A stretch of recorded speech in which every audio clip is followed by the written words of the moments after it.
네, 오늘은 시편 77편으로 말씀을 전합니다. 우리가 함께 나눈 이 시편 77편의 표제를 보니까요. 아삽의 시 인도자를 따라 여두둔의 법칙에 따라 부르는 노래다.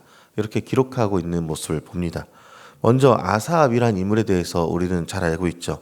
아삽은 다윗 시대의 레이지파 출신의 찬양대 지휘자로 불림받은 그런 사람입니다. 단순한 음악가라기보다는요. 성경은 그를 선견자라고 부르면서 이 아삽이 하나님의 영감, 감동하심을 받아서 이스라엘 공동체의 신앙 고백을 이끌었었던 영적 지도자 중 한 사람이었다. 이렇게 볼 수도 있는 것입니다. 그리고 인도자를 따라 여두둔의 법칙에 따라 부른 노래다. 이렇게 기록하고 있는데요.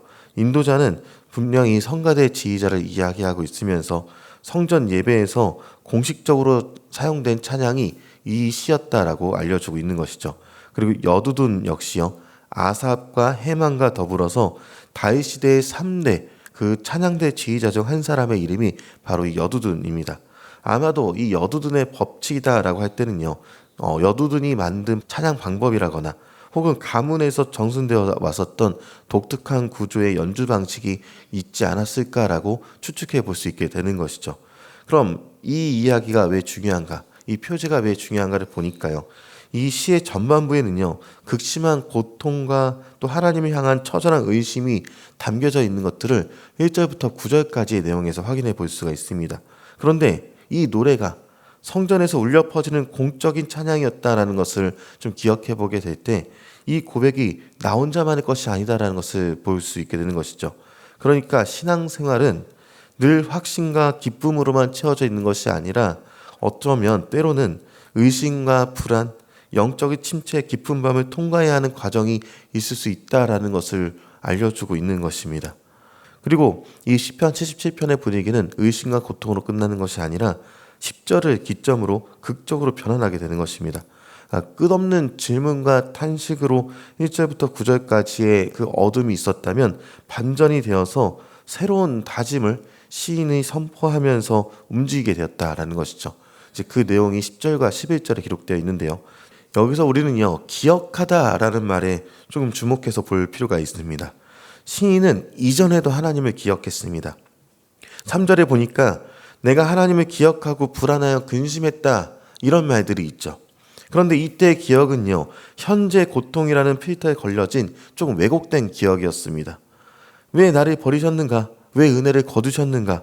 이런 질문에 갇혀서 과거에 좋았던 시절마저도 현재의 고통을 가중시켜버리는 그런 도구로 사용되었다라는 것이죠. 그런데 11절의 기억은요, 조금 다릅니다. 그는 자신의 감정과 상황에 매몰되기를 거부하고 이제부터 여호와의 일들, 주께서 옛적에 행하신 기이한 일들에 조금 더 의지적으로 더 집중적으로 기억하겠다라고 선포하고 있는 것이 10절, 11절의 내용인 것이죠. 그리고 이 결단은요, 시인의 시선이 자신의 내면에서 이제 하나님의 행적으로 현재의 문제, 어찌할 할 바 몰라 하는 어려움에서 하나님의 구원 역사를 통해서 구원받을 것이다라는 확증으로 넘어가고 있는 것입니다. 그가 기억하기로 출애굽과 홍해 그 사건으로 인해서 이스라엘의 구원 역사를 다시 한번 생각해 보면서 시인은 전능하고 또 크신 하나님께서 어떻게 바다를 가르셨으며 광야에서 어떻게 길을 내셨으며 자기 백성을 인도하셨는지를 생생하게 묘사하는 장면이 여기 나타나는 것이죠.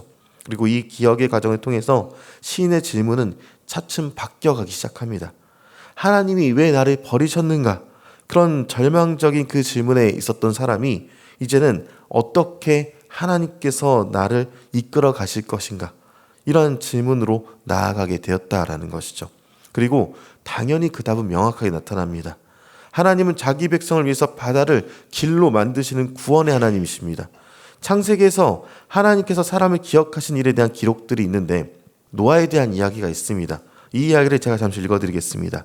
하나님이 노아와 그와 함께 방주에 있는 모든 들짐승과 가축을 기억하사 하나님이 바람을 땅 위에 불게 하심에 물이 줄어들었고 이렇게 기록하고 있는 내용이 있습니다. 하나님은 노아와 맺으신 언약을요 계속해서 잊지 않으셨고 그 언약의 기초에서 구체적인 구원 행동을 개시하셨다.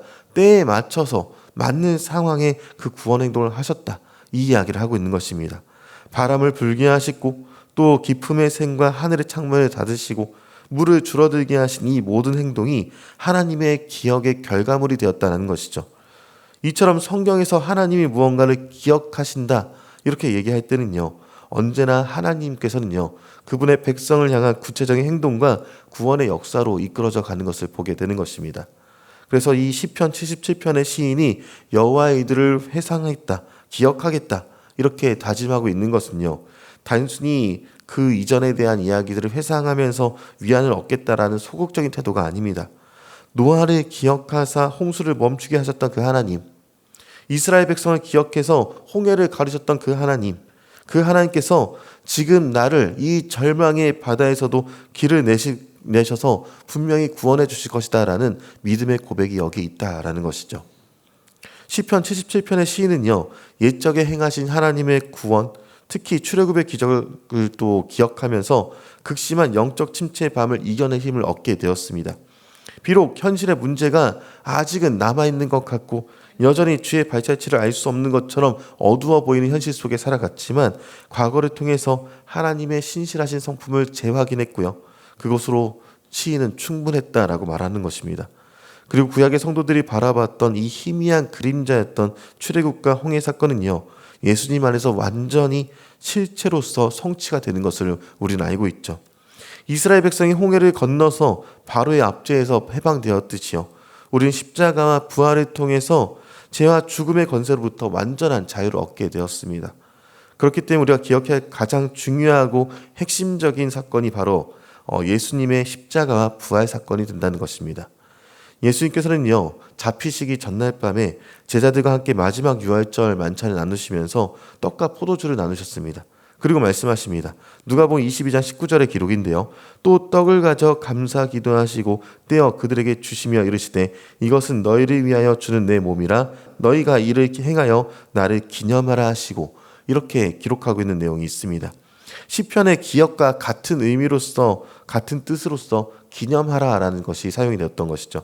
성찬은 단순히 2000년 전에 갈보리 언덕에서 일어났던 역사적 사건을 회상하는 그런 이야기만은 아닙니다. 십자가에서 찢기신 주님의 몸과 흘리신 그 피가 지금 여기 나를 위한 구원의 사건임을 믿음으로 선포하고 현재화하는 행위가 성찬이 된다라는 것이죠. 그래서 성찬을 통해서 십자가의 능력이 오늘 우리의 삶 속에 흘러 들어오게 하는 것을 우리가 기억한다라는 것입니다. 여러분, 혹시 절망의 깊은 밤을 지나가고 계십니까? 아삽처럼 끝없는 질문과 탄식 속에 잠 못 이루고 계신 것은 아닙니까? 그렇다면 이제 우리의 시선을 들어서 십자가를 바라보시기 바랍니다. 하나님의 가장 신실하심이 표현된 사건이 그 십자가, 그리고 그 십자가를 기억하면서 모든 것을 내어주신 하나님의 사랑을 기억하면서요, 어떻게 구원하셨는지 그 은혜의 순간들을 다시 떠올리시기 바랍니다. 그리고 무엇보다도 십자가에서 완성된 영원한 구원의 약속을요, 굳게 붙드시기 바랍니다. 십자가를 기억할 때요, 우리는 오늘의 절망을 이기게 될 것이고요, 내일의 소망을 노래하게 될 것입니다. 그리고 이 은혜가 저와 여러분 가운데 오늘 지금 이 순간 모두 함께하기를 주님의 이름으로 축원합니다.